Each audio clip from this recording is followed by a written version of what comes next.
Thank you for being here today. As folks are getting settled and placed into the session from the waiting room, we just wanted to welcome you on behalf of the Association for the Study of Higher Education, better known as ASHE.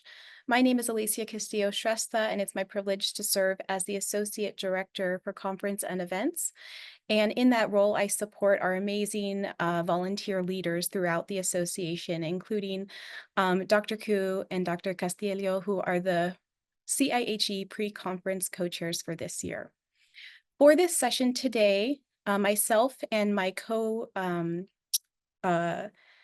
helper behind the scenes, Briante Meeks, who's also an amazing member of our ASHE team, will be here to support you if you have any logistical or accessibility needs. You can turn on the closed captions at the bottom of your Zoom screen. If you need help accessing your menu, put your cursor down below and you should see that option. If you have any questions, you can feel free to direct message us, or you can also just use the chat and we'll make sure that you get the support you need. But it is my pleasure to turn it over to Dr. Castillo for the opening of this session. Thank you for being here.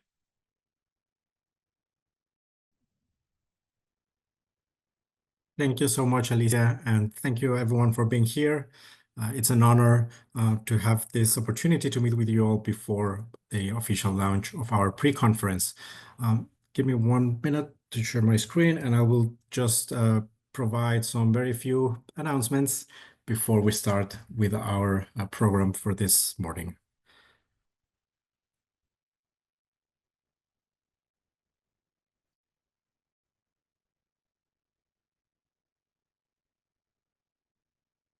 Can someone give me a thumbs up if the screen is visible?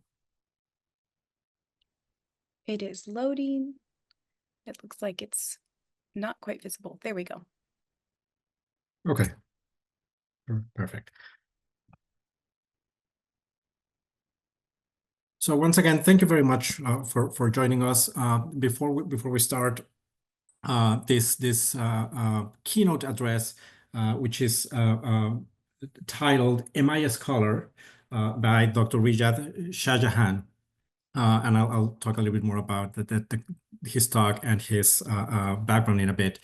We just want to remind you that this event is being co-hosted by the Council for International Higher Education, which is a council within ASHE, the Association for the Study of Higher Education. And as part of the conference that we'll host next week in Minneapolis, Minnesota, we just want to do a very brief but hopefully meaningful land acknowledgement.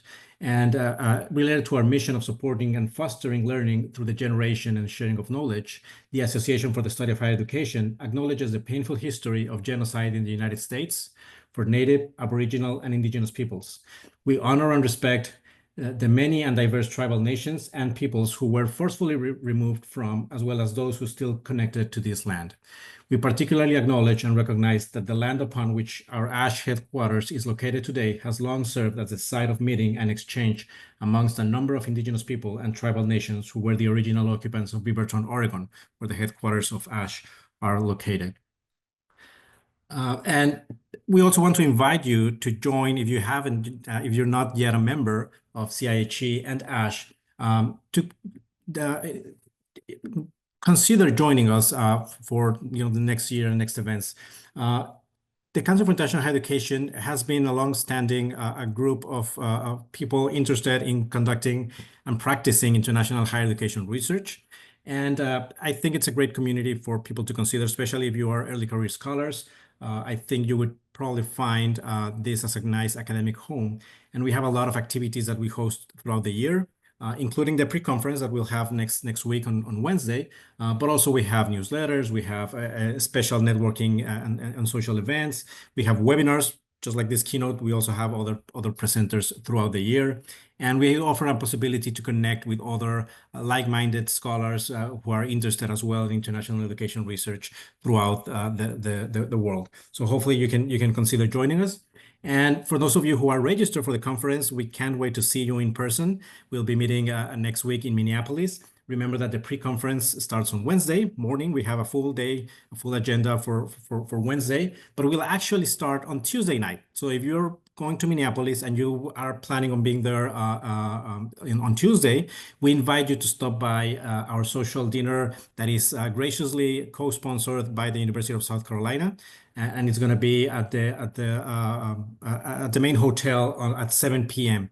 You should have received an email with details, and if not, you can just check the program or feel free to email me, and I'll send you the information about the specific location where we'll be meeting. If I recall correctly, it's the 24th floor on the Marriott during the conference. And then, well, lastly, let me stop sharing, and I'll introduce our speaker for this morning.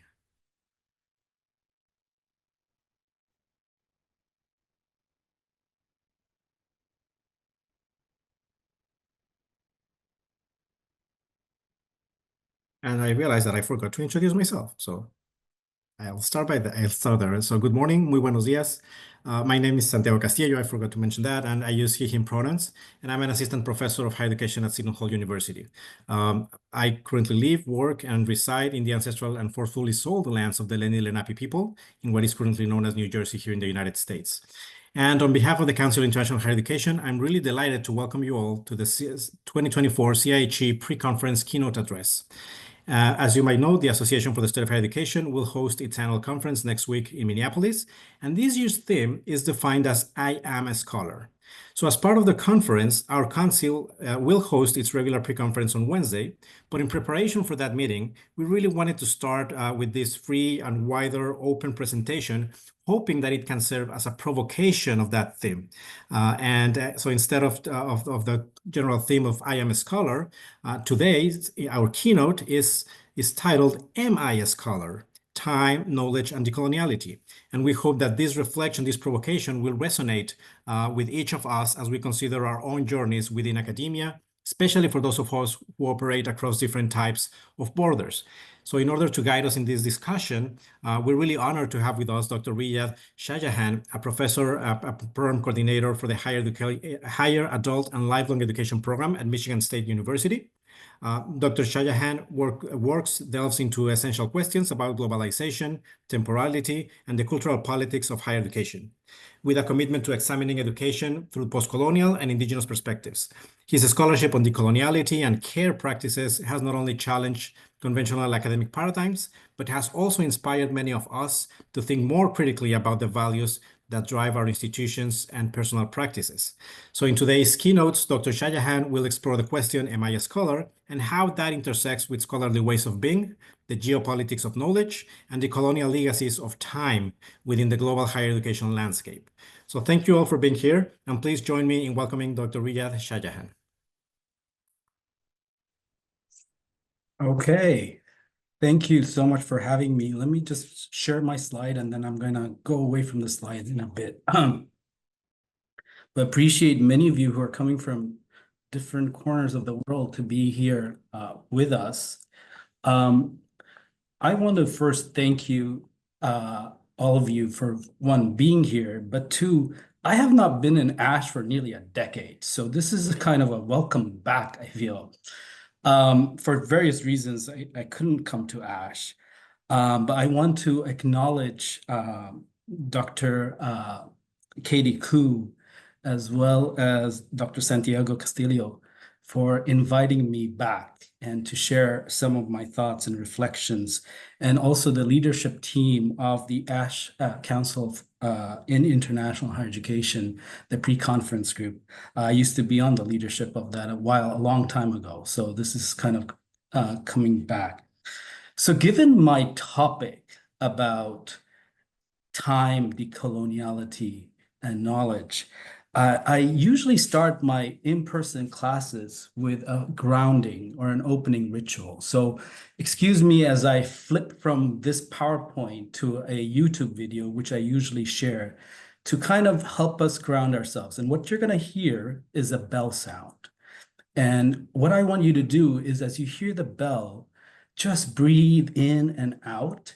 And I just want you to acknowledge your breath. That's it. Okay. And we're going to do this for about 2 minutes. All right. So I'm going to stop my PowerPoint and excuse me, and I'm going to put my YouTube video on. And if you could just put a thumbs up if you can hear this, that would be appreciated.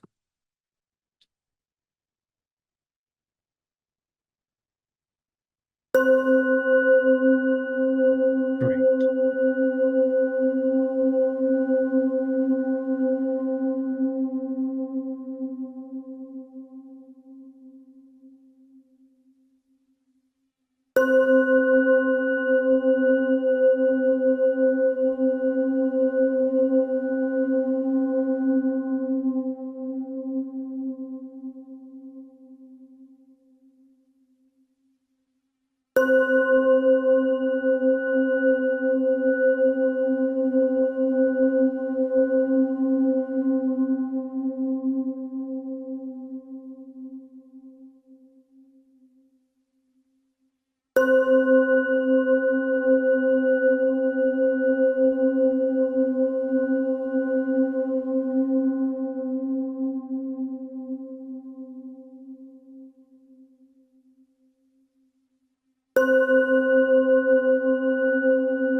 Okay, back to PowerPoint.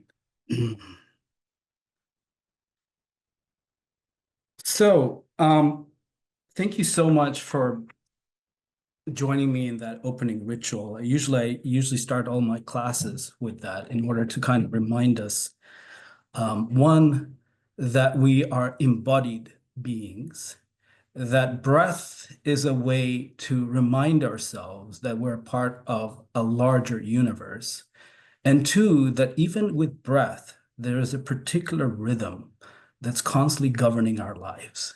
Okay. And so I'm really honored to speak to you to this for this conference that's themed I Am Scholar. And I think that's a very powerful assertion. However, the question, am I a scholar, seemed to resonate more with my own journey. And I continue to grapple with the same question, even now, if I'm even a tenured full professor, I still grapple with the question, am I a scholar? And so in order to kind of contextualize this question, I'm going to go down memory lane. And about 20 years ago, when I was a doctoral student at the OAZ University of Toronto, and this was my first year, and I submitted my first ever journal article to a peer-reviewed journal, eagerly waiting to hear from them with some positive feedback. Right in front of you right now in the slide you see, this is the comment I received when I first submitted my first ever referee journal article. It said, this paper addresses potentially significant matters, but it has numerous problems. It is at times incoherently written. There are many grammatical errors. Paragraphs do not flow easily. Acronyms are used without elaboration. Overall, the writing is primitive. Now, this is me in my first year of my doctoral education. I got this, I was paralyzed, many ideas got evoked. And the question is not just am I a scholar? The question to me that I was posing myself, will I ever be a scholar? When I received a comment like this. The word primitive conjured up many, many thoughts. My first language was not English. And so the word primitive evoked shame, self-doubt. I instantly felt I didn't belong. I took it to my advisor at that time, and she had asked me to burn it and forget about it. But 20 years, here I am using this to start asking the question, am I a scholar? What also this question of primitivity conjured up was the intersections between coloniality and time. Primitive, the word primitive really emerged around the Enlightenment era in Europe. And it was a way to create a temporal marker between those who are civilized and those who were considered to be the other, those who felt like they were behind. And that's actually what I felt. I felt I was behind with the notion of primitive. So today, starting with this journey, I want to contextualize this question of, am I a scholar? And what I'm going to discuss is the intersections between the colonial legacies of time and the geopolitics of knowledge, in order to kind of acknowledge the temporal structures rooted in colonial and neoliberal logics that dictate not only how we produce knowledge, but who is deemed worthy to producing it. And that's really what the emphasis and focus of this talk will be. So I don't know how many of you have heard this story, but growing up in the Middle East, I was taught as a child about this fable called The Grasshopper and the Ant. And let me quickly read a little bit about that. So I learned growing up how the diligent ant worked hard through the summer while the carefree grasshopper enjoyed the moment. But when winter came, the grasshopper found itself cold and hungry, highlighting the importance of hard work and future planning. This fable teaches us that time is a resource to be used wisely or spent wisely, with an emphasis on labor, productivity, and efficiency. This framing reflects, as I discovered later, capitalistic ideals, where time is viewed as something to be used for a linear goal, often tied to economic success. But this notion of time as a scarce resource, raises an important question. Is this the only way to understand time? In the world of the ant, time is deeply intertwined with work, productivity, and more importantly, futurity. Time is treated as a tool, as a measure, and a resource. Today, we see how clock time, measured within our watches, iPhones, calendars, reflects this view and shapes how we experience our daily lives. But this understanding of time didn't just emerge in a vacuum. It has a deep history tied to industrialization, capitalism, and more importantly, colonialism. So how did we come to view time this way? So first, I want to talk a little bit about clocks. And particularly, I'm going to focus on Western clocks. Now, it's really important to note that throughout the world and throughout history, time reckoning devices, which we call clocks, were everywhere. They tended to be more tied to natural, like sundials, you've probably heard, astrolabes, water clocks. In certain societies, it was the drum that was used to regulate or remind people when it's curfew and when to go home, things like that. That was everywhere. But what I'm focused on is the Western mechanical clock. So today, when we hear the word clock, it really comes from the Flemish word Glock and the German word Glock, which basically means bell timer. So clocks weren't like these, these antennas moving around. They were just bells. And you probably see it in many of the Hollywood movies when they're reflecting Europe and so forth. You hear the sign of the bell towers ringing. That's what clocks used to be, right? And most of these clocks were mostly for regulating the lives of monastic communities in order to help them regulate prayer time and so forth. And you see similar kinds of clocks in other parts of the world too, in terms of trying to designate or orient a particular period of day to do something, okay?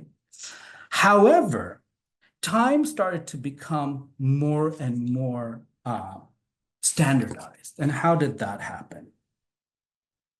So what's interesting about the Western clock was that as the escapement system, which is this little kind of a friction that you see that regulates the time, and you probably hear it clicking sometimes, is that with the Western clock, time was being detached from any natural rhythm and become mechanical. Okay, so it was basically disembodied. And so as these mechanical clocks were coming up, you saw the rise of clock towers like the one you see here of the Big Ben, right? Clock towers were emerging. And these clock towers were there for many reasons, but like many other places where you had time reckoning devices, they were all tied to order, control, and power. They reflected the dominant group's means to regulate a community or society. And so these clock towers were also built for that, particularly to regulate the movement of people, okay? But what happened was, as the escapement system and the pendulum clock started to come in, clocks became these big things that you would see outside in larger cities. And again, these are city phenomena. They were not in rural areas, right? They start to shrink in size. So then the mechanical clocks start to get introduced to European homes. So then you probably see there's grandfather clocks and stuff, things like that in people's homes. But more importantly, I don't know how many of you are wearing a jeans right now, but in your jeans, you'll see a small pocket. And you're probably wondering, what's that small pocket for? Those were for pocket watches. So as time was shrinking in size in terms of the devices, so did the idea of minutes and seconds start to be introduced. Okay. Now, as time became something that is social, but then start to shrink, and now you can carry it in your pocket, so did the notion of punctuality and so forth start to come in. Because now you're supposed to self-regulate your time because you're carrying it with you. Okay. So it moved away from a more social to a self-governing system, whereby now you regulate yourself because you're carrying your watch. Okay. So this is very interesting. So in a way, time became abstract. What I said earlier was about time being connected to natural rhythms, sundials, water clocks, things like that. It became abstract and smaller and so forth. And so time became abstract. Time became linear, precise, and universal. And it became linear and precise, particularly because of the Industrial Revolution. And the Industrial Revolution, many people think about like the Marxian notions of political economy and things like that, but they don't think about temporal elements of industrialization. In other words, it is through the urbanization and industrialization that people from rural areas were being disciplined by time, by clocks, in order to evoke particular labor efficiency. Okay? And so labor and the way labor was being regulated, that's where time played a major role. But so did Newton. Isaac Newton's theories of absolute time, of time being abstracted from any matter or context, made time this universal abstract thing. But also there were some moral imperatives during this so-called Industrial Revolution as we're maximizing efficiency. Time was also tied to moral imperatives, particularly Christian moral imperatives. Christian faiths like Calvinism and Methodism linked the waste of time to sin. And so productivity and discipline, having one's discipline all the time, was considered to be a moral imperative. okay? So as I said, as clocks shrunk in size, like the one you see in your pocket right now, clock time increasingly shaped European subjectivity. So what happens after? So here you are, European subjectivity, creating these notions of importance of clocks and so forth. But clock was a very important tool of colonialism. Along with those clocks that I talked about that traveled the world as the colonizers went around the world, so did the notion of a 7-day week. Now, very interestingly, the 7-day week, there was a lot of debates on what is considered the day of Sabbath. And it was, again, divided according to religion. So you had Saturday Sabbath for the Jewish folks. Then for the Christians, it was Sunday. For Muslims today, it's Friday, right? So there's that. So wherever the colonizers went, they not only took clocks with them, they took this idea of Sabbath being a particular day. And also they took with them the Gregorian calendar. Now, as they traveled, they would impose, and by they, I mean the European colonizers, would impose a specific worldview with a standardized mechanistic view of time. Now, remember, time was everywhere. People all had different rituals. Communities had different symbolic notions of time tied to particular festivals, seasons, so forth. But as the Europeans went around the world, they started to replace the local temporal systems with so-called settler logics. And so they started to, in a way, mark inferior those time reckoning devices or time reckoning that people may have, because they would use the clock as the abstract time. So the more your time was considered to be tied to nature, the more primitive you were considered, versus those who had this notion of abstract time and the notion of time being a moral imperative. And so this was very much a good example of what people have talked about in terms of the Australian Aborigine walkabout. And I'm going to read a little bit about this walkabout.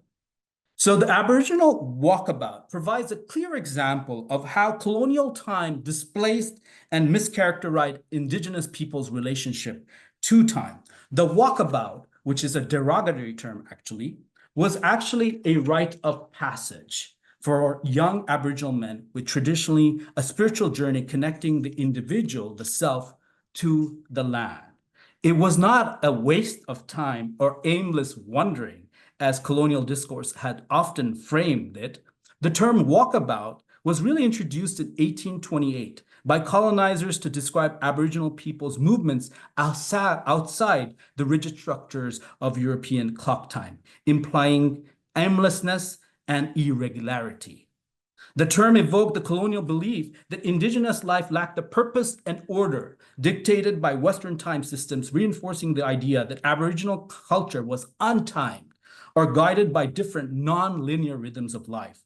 This misrepresentation reflects a deeper European aversion to nomadism. So remember the grasshopper and the ant?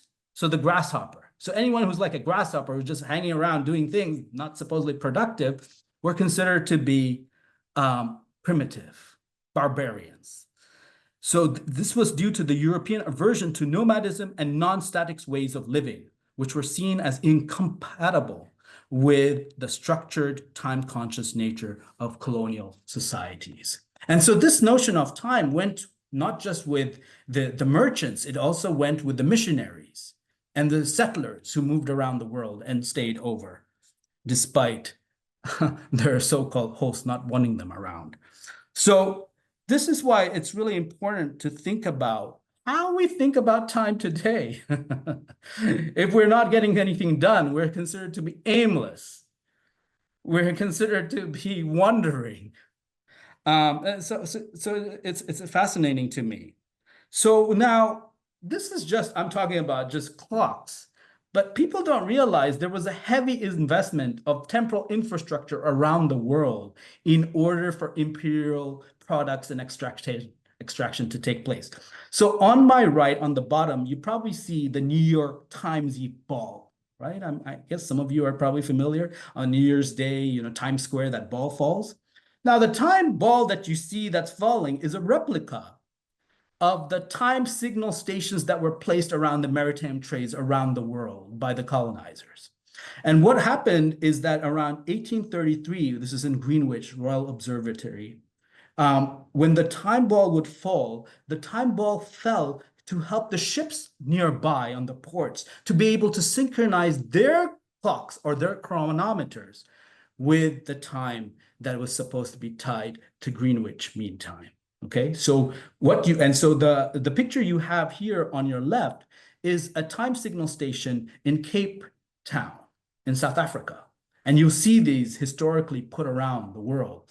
And they were huge investments in infrastructures in order to help the ships, the colonizer ships, to travel so that they could synchronize their time. And I'll talk a little bit about how time was important for navigation in a second. But just so you know that the New York Times ball that you see is a replica of colonial time signal stations.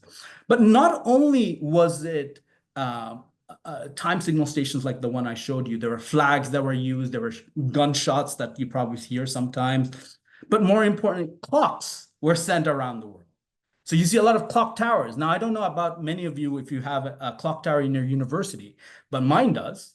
You have a clock tower symbolizing the university. Well, where did these things come from? Because they were meant to symbolize a particular notion of civilization, a certain kind of order and control. So again, they were meant not just for order, they were meant for imperial extraction and exploitation. Okay. So many of you probably are familiar with GMT, Greenwich Mean Time. And so on your top, you see, and I've been there, I went to see the Greenwich Observatory last December just for my research. And it's fascinating to just, if you get a chance, look at it in terms of the history around it. But that clock that you see right there was the first clock. And actually, our whole human society's rhythms are dictated by that clock that you see right there in front of you. That is Greenwich Mean Time. That is the zero part of our time consciousness. That is the center from where time is being allocated around the world. Okay. So this global standard in 1884 not only globalized time, it also helped globalize space. So when you think about, like, I want you to look at the image at the bottom where you see time differences constructed. The center is that line. It's called the meridian point. That meridian point is going through Greenwich Mean Time. It's going throughout that whole region. So that is not just about regulating time, but also space, because east and west starts from there.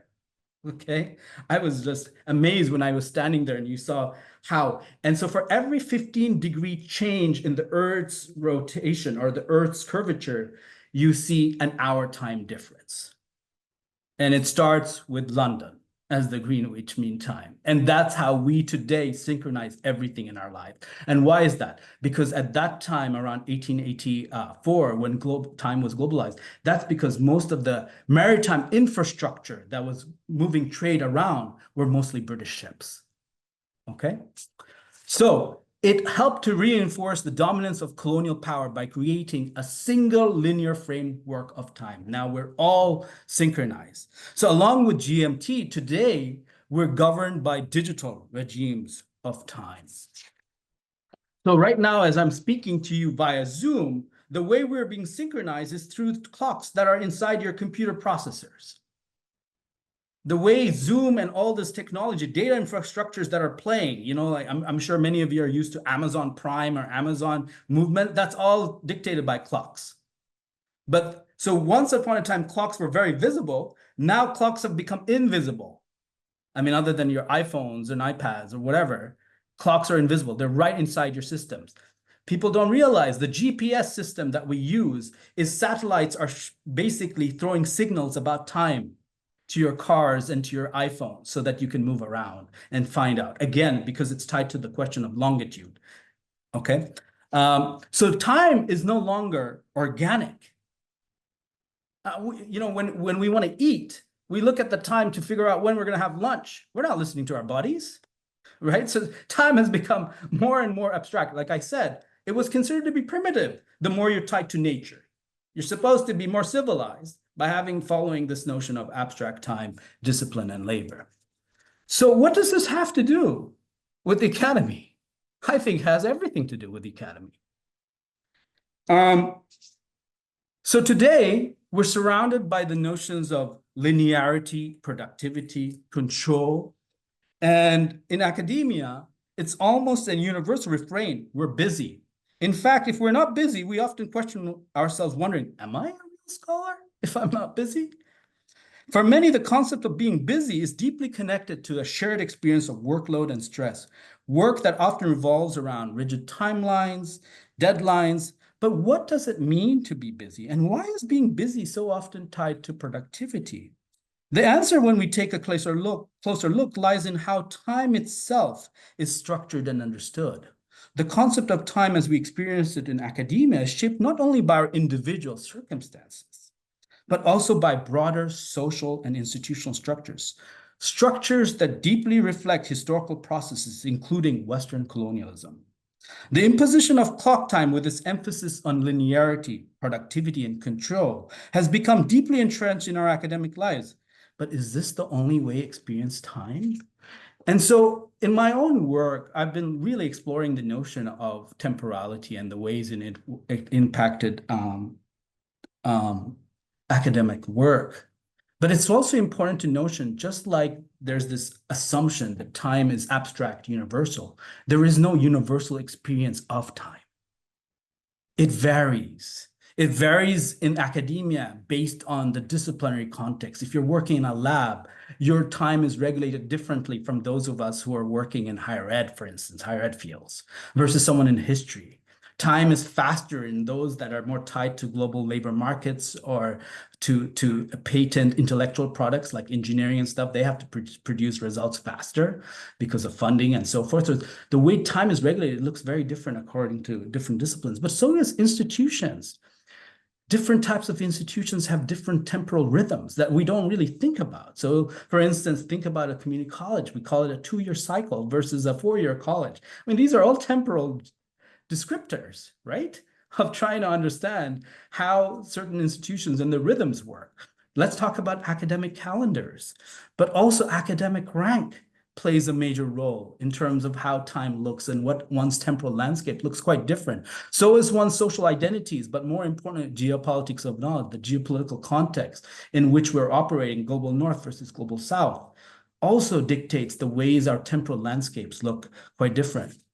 And so I've been really thinking about that a lot. So let me just quickly share a quick story about myself. So when I finished my doctoral studies, it was at the heart of the recession in around, so I finished around 2007, and 2008 was the recession. And so my family and I moved 4 times every year, four times in 4 years, right? We went through unemployment. Despite having a PhD, having all so-called publication records, blah, blah, blah, right? But so this idea of my life at that time versus my life now looks completely different. The questions of contingent labor and what they experience through time is quite different. And I think that's really important for us to acknowledge that time is not a universal. Time looks very, very different. And the way clock time mediates our lives are very different based on our social positionality, disciplinary context, institutional context, and also where we are geopolitically in terms of the knowledge production regime that we have globally. But one of the salient elements that I noticed, and so I also had the privilege of being a coach, a faculty coach on writing productivity and work-life balance. So I used to be a coach for about 4 or 5 years. For some of you might be familiar with what is called the Faculty Success Program as part of the National Center for Faculty Diversity and Development. So I was a coach for them. And that's actually what evoked me to do a lot of work on time, because I was hearing behind closed doors people's lives in academia across different disciplines and different ranks. And most of the time, the struggle that they were having was with time, was how they were expressing the guilt and shame they were experiencing, not being able to do certain things either for the work or personally. And that was where most of the dissonance came from. And so which made me write a paper called On Being for Others, Time and Shame in the Neoliberal Academy. And so the image that you have here is from that paper, where I tried to make sense of how does shame and time come together and play a role. And so what you see here is a person, and this could be an institution, looking at themselves, and the way they're evoking or the way they are measuring themselves is through these things called temporal norms. In other words, time becomes an external object of reflection, triggering self-evaluation, whether or not one is meeting the temporal norms that are often tied to clock time, such as schedules, deadlines, bureaucratic time, project time, grant time, teaching time, all those things that are, so these are the structured. This is where if we don't meet those temporal norms, we feel like we're something wrong with us, okay? That's the structured. But then there's the imaginary that plays a role, and that's tied to future selves and future others. In other words, these are what we imagine. And by future selves, I'm talking about where will I be in 4 years? Will I get tenure? Will I get a job? Will my contract be renewed? Right? That kind of constant evaluation of whether or not I'm producing enough. And this is what Muller calls, in studying postdocs, anticipatory acceleration. Many of our junior colleagues are engaged in anticipatory acceleration in order to produce more so that they can make their future legible, future, what's it called, manifest in a particular way as they're trying to become part of this academic system. Right? That's future selves. That plays a major role in how people, and especially for globally oriented scholars, we're talking about visa time and so forth. They're very concerned, right? Will I be here by this time? Then there's the question of future of others. That is, again, anticipating whether or not you're meeting the needs of others, whether it's loved ones, elderly care, whether it's one's community, whether it's one's institution and its betterment, whether it's students. Those also come into play in ways in which we start to evaluate it ourselves. And that's what Guenther calls ethical shame. This notion that we are responsible, and if we're not meeting those needs, their future needs, or making sure that their futures are desirable, are being achieved, then there's something wrong with us, okay? And that affects minoritized scholars in many ways than others, simply because of just the way these things, the notion of emotional labor costs that comes with it, the embodied costs that come with it, and that's what I was writing about, and I wanted to bring that back. In terms of when we start to put this narration of linear time to measure people, the embodied costs that come with it. So in the neoliberal, amidst neoliberal reform, and by neoliberal reform, I'm not just talking about the global north, this is happening all over the world. There's a relentless pressure into a perpetual race for time. So my work in the past used to be about the global north, and then I shifted and I did a study on looking at academic work in the global south. Particularly, I looked at academics in Bangladesh. And there I noticed, and we found a little bit of a different temporal landscapes than the ones that I read. Not to say that this is not appears here in a lot of the global north context, but that we developed a concept called ASHE. And basically, it's a temporal landscape of multiple temporalities where global Western time was in a way clashing or intersecting with local nonlinear understandings of time. And so what was very interesting is that in the global south context, academic work is often defined by precarity, job insecurity, low wages, limited resources, which often made people question, am I a scholar when I can't do these things or do that or keep up, right? And so one of the things that was very interesting, like, when I was studying this, I was in the urban city of Dhaka, where traffic is huge. People were more worried about traffic and getting to places than they were of other things, because it dictated the whole rhythm of their life, right? And now I live in the Midwest. I don't ever worry about traffic getting anywhere. I get anywhere where I want, right? But I think that metaphor of traffic is very important to think about temporal diversity, that some people have that huge traffic around them that they have to negotiate versus someone like me who can drive very smoothly in the Midwest because there's no traffic, right? I think that's a good metaphor to think about our social positionalities and the temporal differences that we experience. But also, this notion of linear clock time exacerbates the precarity of academic work, not just here, but many parts of the world, which reinforces local academic hierarchies in many contexts. And here I'm talking about post-Soviet context, I'm talking about India, where you have privileged folks from the high caste systems who are dominating the academy. It reinforces a lot of those hierarchies, right?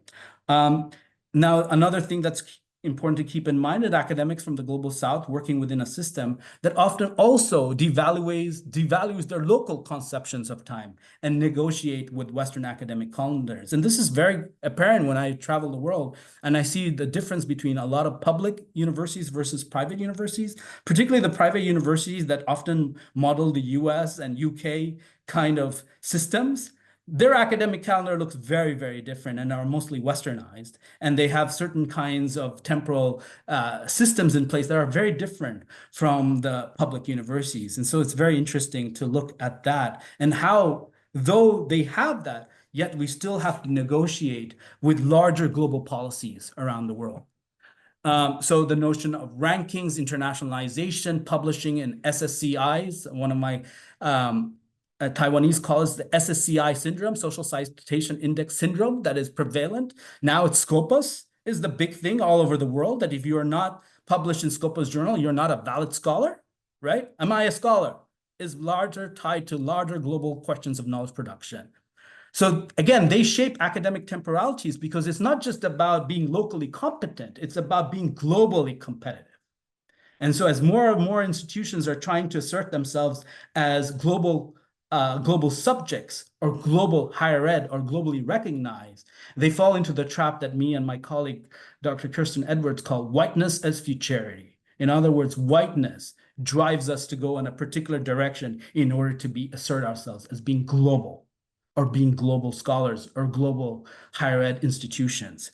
And so this idea of the pressure to be competitive creates a dissonance between those who want to work on local things but are not as valued because we are supposed to synchronize our academic work to the standards that are set by somewhere else. Okay. Now, academic mobility and collaboration for knowledge validation. So this is very interesting. You know, I teach a whole course in global higher ed where we talk about who has to move where and what direction in order to validate themselves, right? I mean, if you think about ARA, it has become now the epitome of global scholarship, where scholars from all over the world have to come here because now that's what's being counted as being a global standard of being at a conference or outlet, which privileges those of us who are in America, right? As ARA is just a walk down the park for us, for those who have to go through visa and processing to just come here in order to get their work validated, not just there, but locally, right?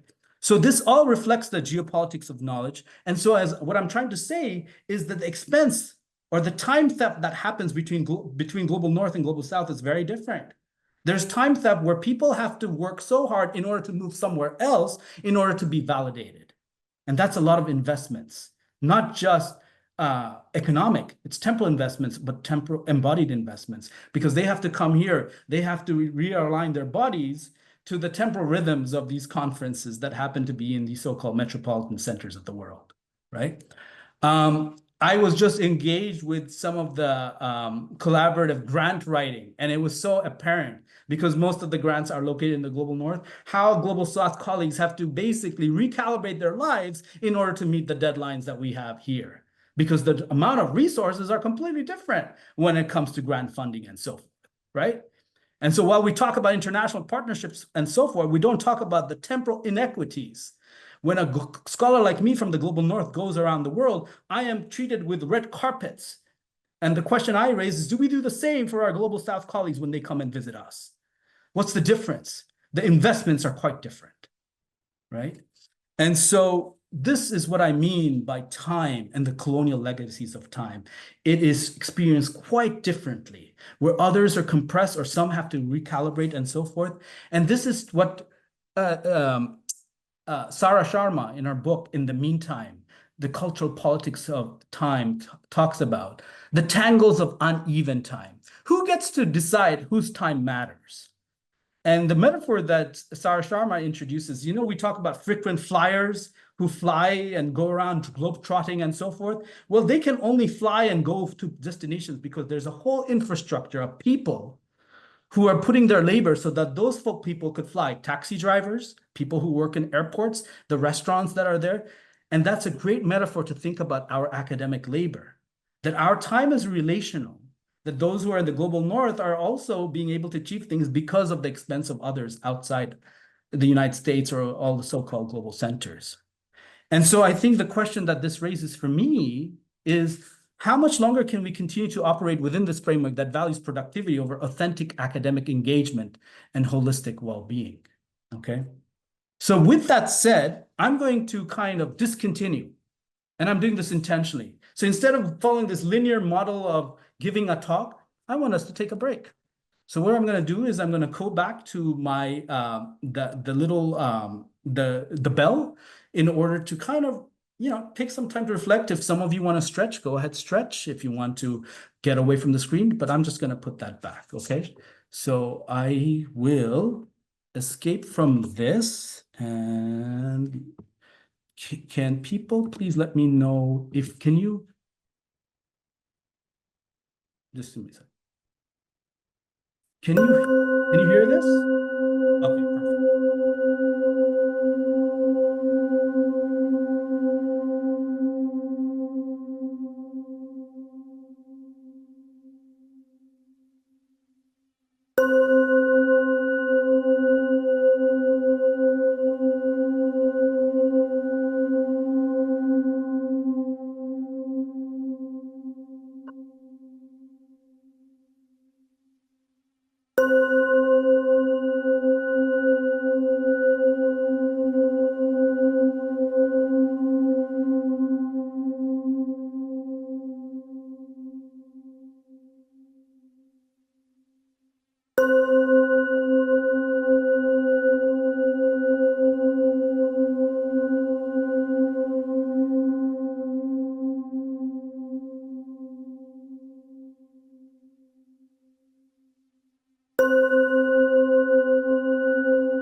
Oops, give me a second.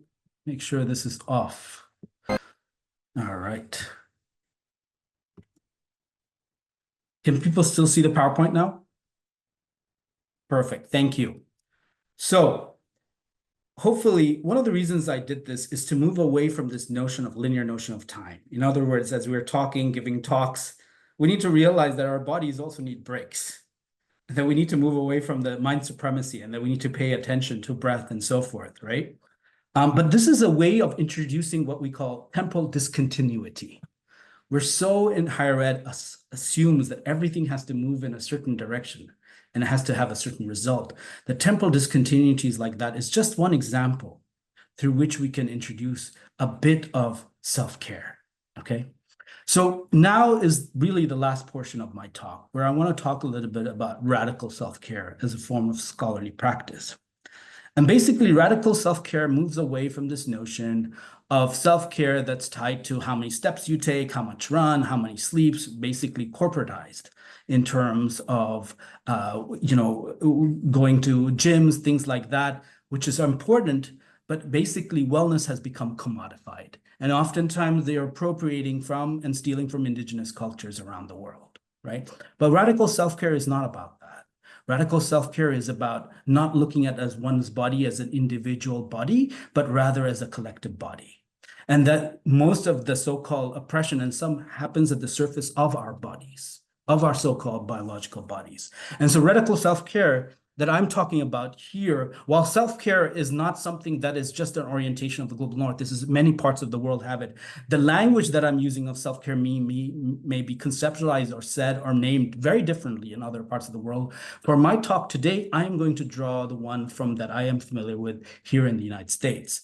And so radical self-care was very much rooted in social justice movements, the US civil rights, as well as feminist movement, the Black Panther movement, where the question was raised that the healthcare systems and things that were there were not basically meeting the needs of those who are from minoritized communities, right? And so radical self-care, that's what many of the Black Panther movement were doing. They were trying to provide so-called preventive medicine and so forth, right?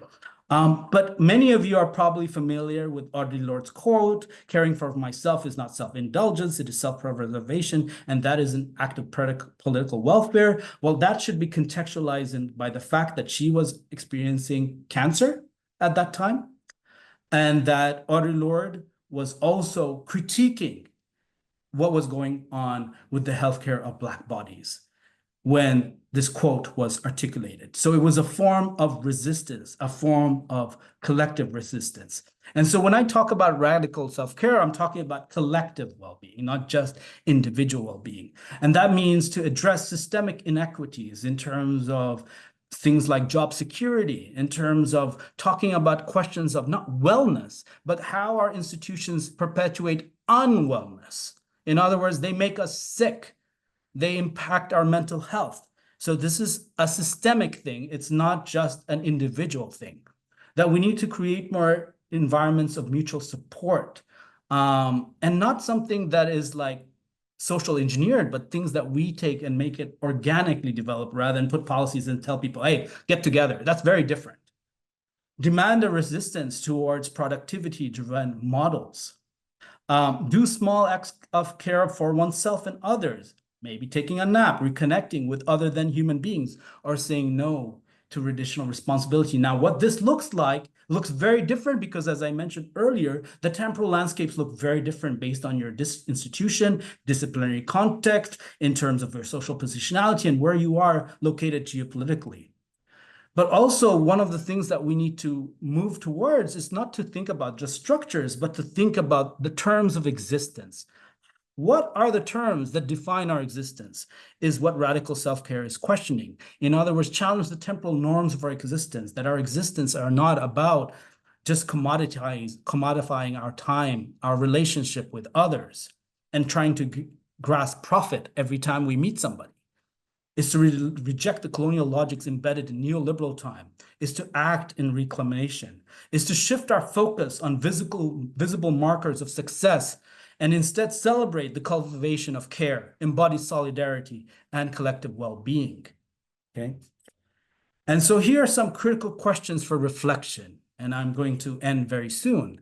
What does it mean to be a scholar in a global context where diverse ways of being intersect? How do colonial neoliberal temporalities intersect and shape our understanding of productivity and what we could redeem as success? In what ways can we decolonize our ways of being, revaluing knowledge produced outside traditional academic time frameworks? How can we foster a culture of care that embraces multiple scholarly ways of being and knowing while acknowledging that there are power relations that are shaping all these questions? And finally, how can our digital practices reflect or challenge colonial temporalities in an academic discourse? So I'm going to invite you, well, what does this look like? So I was just reflecting on that. Well, what would an ASHE conference look like from a radical self-care perspective, just to kind of help think about that? Well, one is to just move away from this notion of that everything we do has to be mind supremacist and has to have some kind of profit. So maybe we could consider care and recalibrate conference time with our bodies. Wear dress for comfort, wear comfortable shoes, wear clothes that embody pleasure, rest and recharge, take naps. How do we bring pleasure into our lives? Prioritize it. Celebrate the process of knowledge production. And by that, what I'm referring to here is that moving away from this idea of let's just focus on people's methodologies and findings to maybe asking questions about their journeys, their struggles, their triumphs, valuing that journey, the process of knowledge production rather than what came out of the process. Embrace mystery. Move away from this notion that we're all experts or pretend to be experts when we're really still trying to make sense of things in the world. So embracing that mystery. Move away from social media spectacles. In other words, instead of like focusing on what people are saying, we're so busy typing or taking pictures and things like that. That's important, but also what does that take away from us? Humanize wellness in academia, transcend transactional relationships. In other words, every meeting, everything doesn't have to be something where you generate profit from that, but rather think about how can we engage in embodied relationality, learn about people's stories and so forth. Center wellness discussions, but more importantly, center how unwellness is being perpetuated. And finally, celebrate humility, ways of knowing. And these are just some thoughts for those of you who are going to be at the conference. Just for you to reflect on and think about as you're thinking about questions of coloniality, time, and knowledge. And I think a conference is a good place to maybe try sowing some seeds. So with that said, I just want to end that let us envision with a future of higher education that celebrates the richness of diverse scholarly ways of being, where knowledge production is not bound by rigid temporal structures, but instead is a dynamic interplay of voices, experience, and more importantly, people's histories. So with that, I'll stop there. Thank you for being here and peace.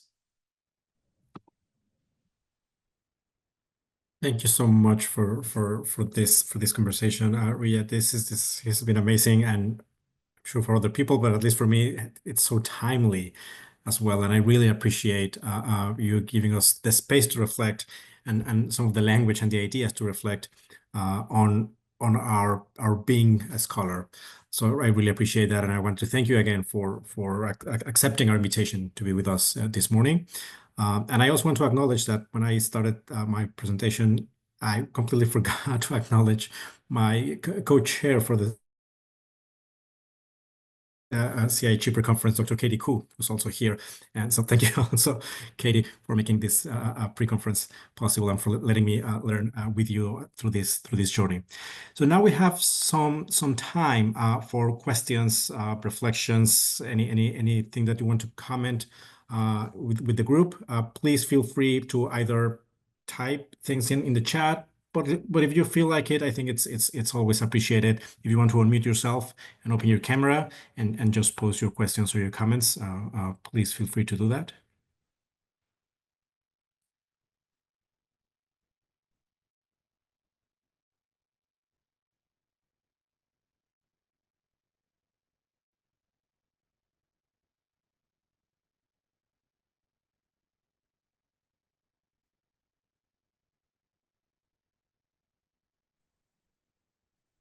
Maybe I have something. No question, not a question, but Yes, I go just ahead, wanted to Nicole. share. Yeah, hi. Hi, everyone. I just want to thank you so much for a wonderful, thought-provoking, very heartfelt presentation. I just wanted to mention that.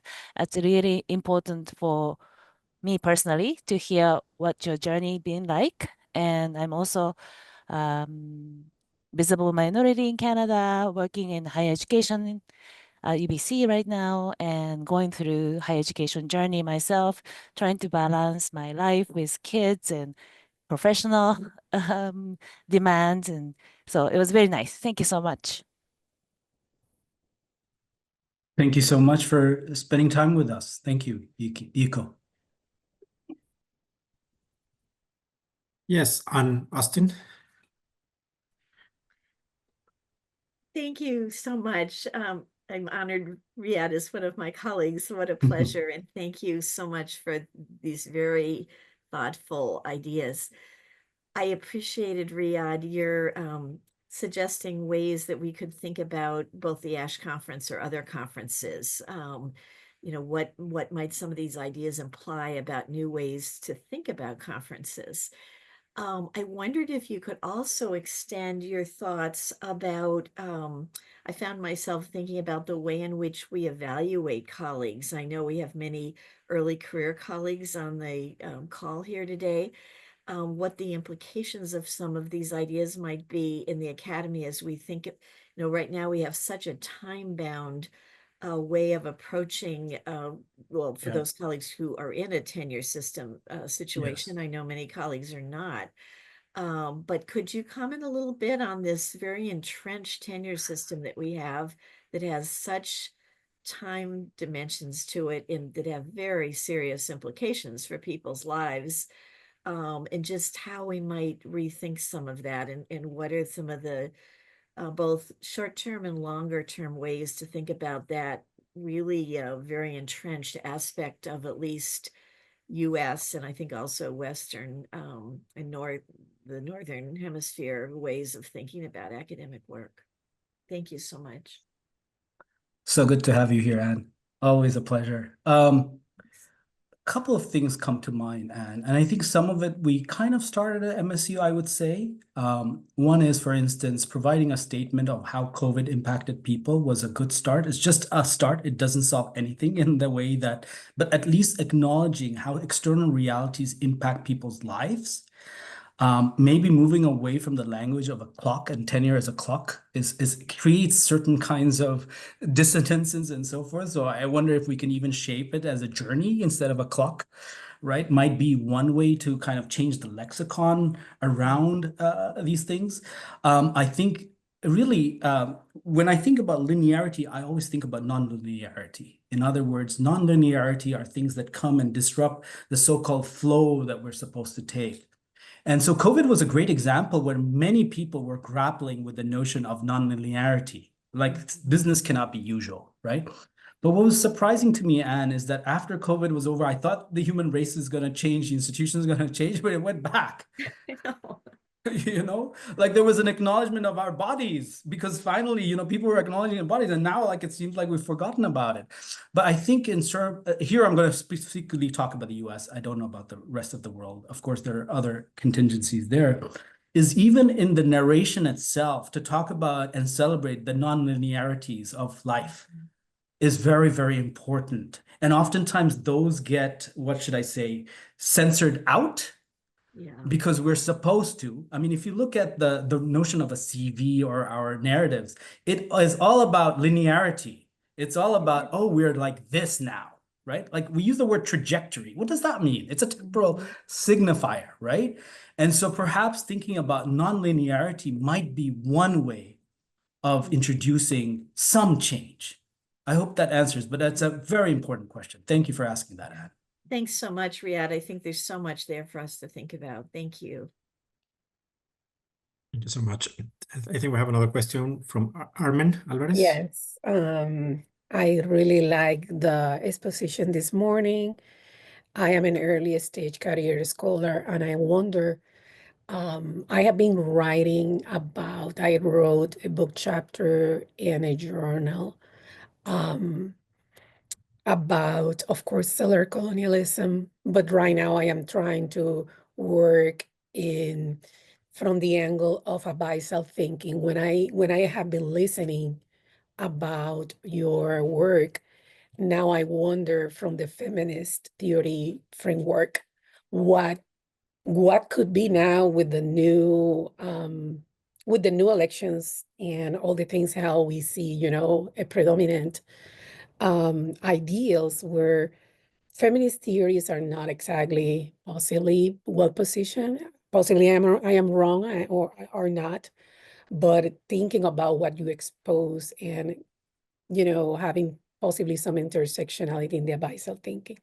What is your suggestion for me as an early career scholar in feminist theorist?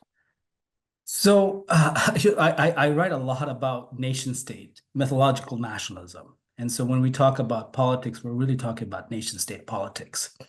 And if you look at the US politics, you see the temporal kind of lexicon that is used.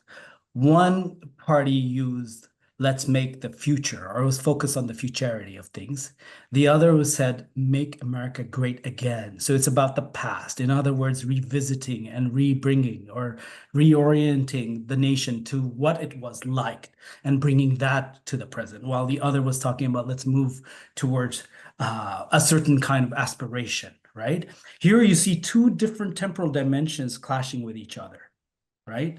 And so when you talk about the notion of politics and how it's shaping higher education, it's really about whose knowledge counts, whose knowledge can be validated, or in other words, whose past can we acknowledge and whose past can we ignore, right?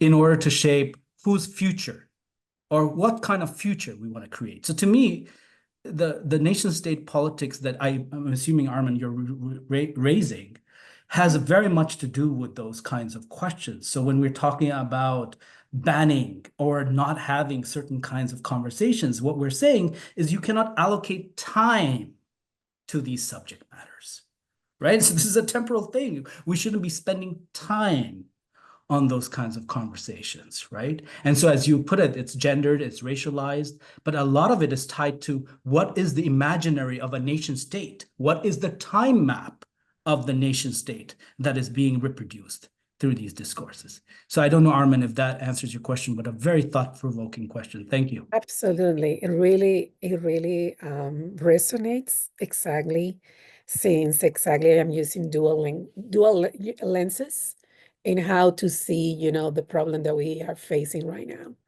and what will be that new state. Of course, the Sousa Santos mentioned the ecologies of knowledge, but I don't think that we are there yet until we define exactly what is our current state. Thank you so much. Thank you very much. There's another question in the chat. I'm gonna read it for everyone. It's by Dr. Sylvie Lomer. The question says, I wonder if Riyad has any reflections on the quantification and governance of academic time through workload management approaches and the evaluation visible in research bid buyouts. Yeah, I think it was Sylvia who asked that question, right? Sylvie. Sylvie. Yeah. So I think, I mean, what you're talking about in terms of time management was exactly what was done during industrialization. In other words, through which you would regulate time. But now it's important to think about time. It's not just about regulating time. It's also regulating space. In other words, you're supposed to be in a certain space at a certain time to produce a certain kind of amount of output, right? And so similarly, we're seeing that, and I guess Lomer is talking from the UK context. You have the REF framework, you have these audit cultures. And I was surprised, to be honest, when I saw some of my Australian colleagues who I collaborated with, how they have to kind of input all the time, which I don't usually here in the United States, or particularly here in MSU, where they had to kind of allocate how much time they're going to spend on what work. And it was very much a very clock time driven system, right? And again, to me, this is a replica of the way order and control was being introduced into populations who were coming mostly from rural areas into these textile mills and so forth. I mean, that's where a lot of the time regulation took place, is in textile mills in the UK and so forth. That was then spread around. I don't know if people are aware of this, but Henry Ford was a clockmaker. I don't know if people are aware of that. So the Ford cycles that we talk about was based on clocks. And this is very important that nowadays in the Industrial Revolution and so forth, clocks, or those who work with clocks, were considered to be our AI engineers today. They were considered to be the most sophisticated technicians. And so they were employed in many of the different industries in order to regulate not just labor, but monetary value. Right. So the idea of steam engine instruments, all these things were used to reconfigure the way labor or the production of labor is. So, Sylvie, what you're asking about in terms of what's going on in the UK, I see a lot of replications of what we saw in the Industrial Revolution. I don't know if that answers your question, by the way. Sorry. Thank you. Dr. Cristina Yao. Hi, everyone.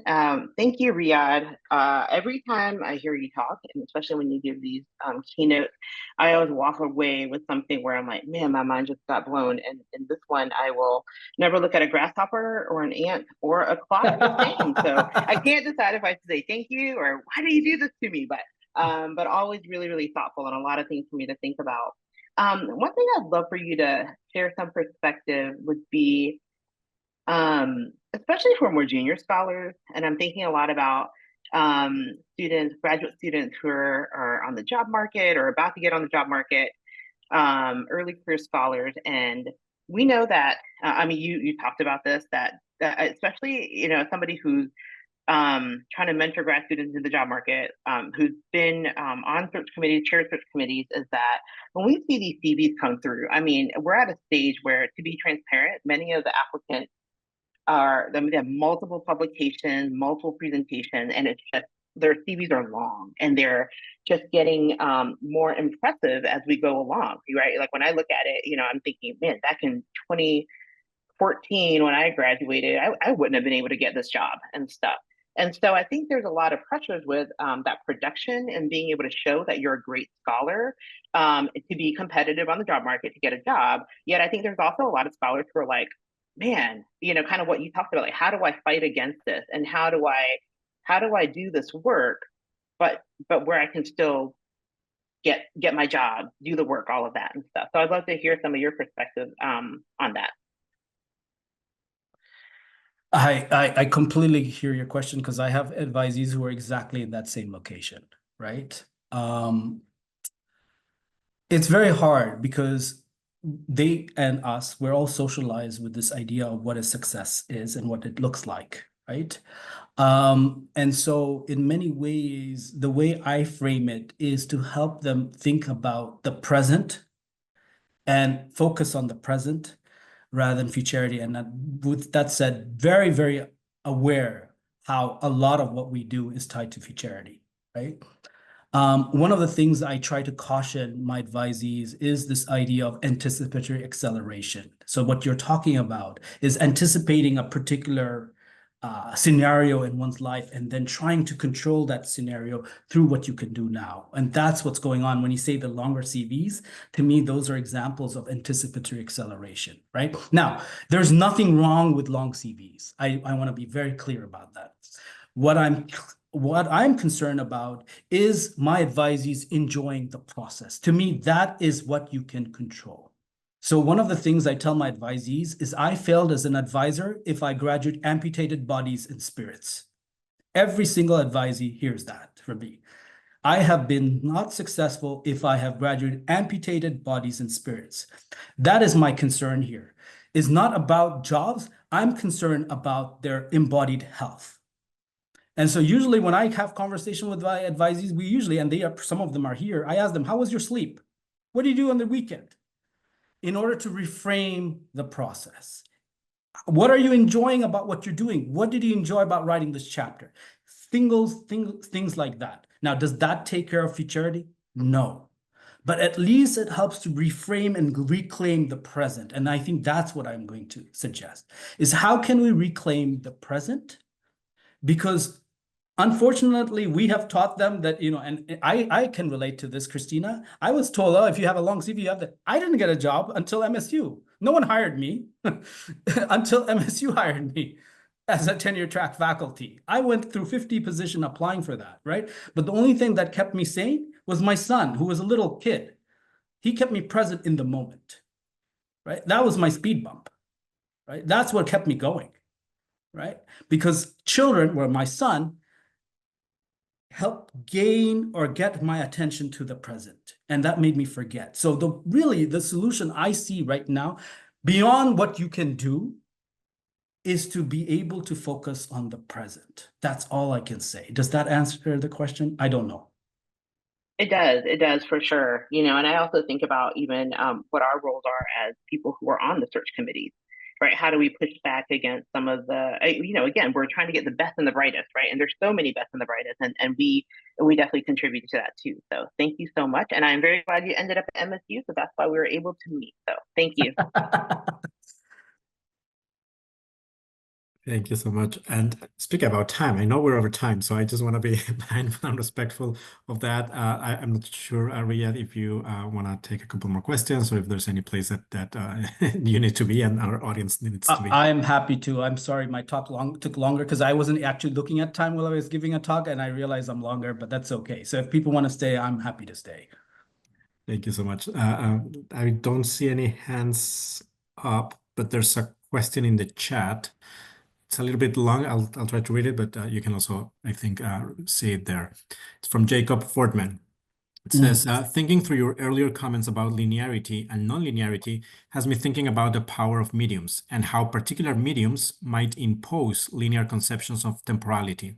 For instance, an LMS platform typically assumes a linear progression of course modules.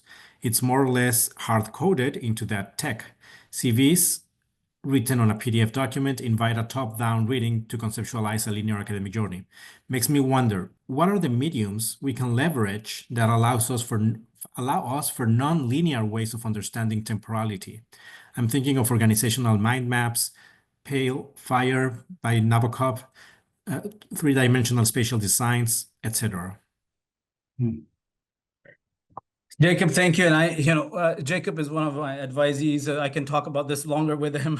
But Jacob, thank you for that question. And I think that's a very, very important question. That I think oftentimes when we think about time in terms of clocks and so forth, but we don't think about how our digital devices encode particular ways of us having engagements and relationships with each other, particularly in a teaching context and online learning and so forth. So Jacob, your question about how different mediums mediate digital timescapes is a very important reminder to us that in many ways our relationships and the way we even conceptualize our modules. So I see this a lot. I mean, I make a fun of journal articles as an example of that, which is very much based on this linear notion of time. But so if you look at your journal article, research article, what is it? You start with an introduction that tells you the context. Then you do what is called literature review, which is really talking about the past. What have you done in the past? Who's in the past? Then you do your findings, the so-called present stuff. And then what you're supposed to do is write recommendation, which is really about the future. And I have a hard time with that kind of linear notions of production of time, right? So similarly in courses, you build modules where we use the term scaffolding. I often have an issue with the term scaffolding because it again assumes that through cumulative time, so should knowledge be accumulated, right? And so I think, your question raises the kind of temporal frameworks that we are used to or don't think through when we're using such platforms. But yeah, it's a great question. Great question. Thank you. And I don't see any more comments on the chat or any other hands. So I think if that's okay with everyone, last call. We'll end up here then. Once again, thank you so much for your generosity in sharing your time, speaking again about time, with us this morning. Again, I think we really appreciate and value and gave us a lot of things to reflect, at least for me. Definitely, as I said, it's very timely. And also I appreciate that last slide with some tips for all those of us who are going to the conference in person next week.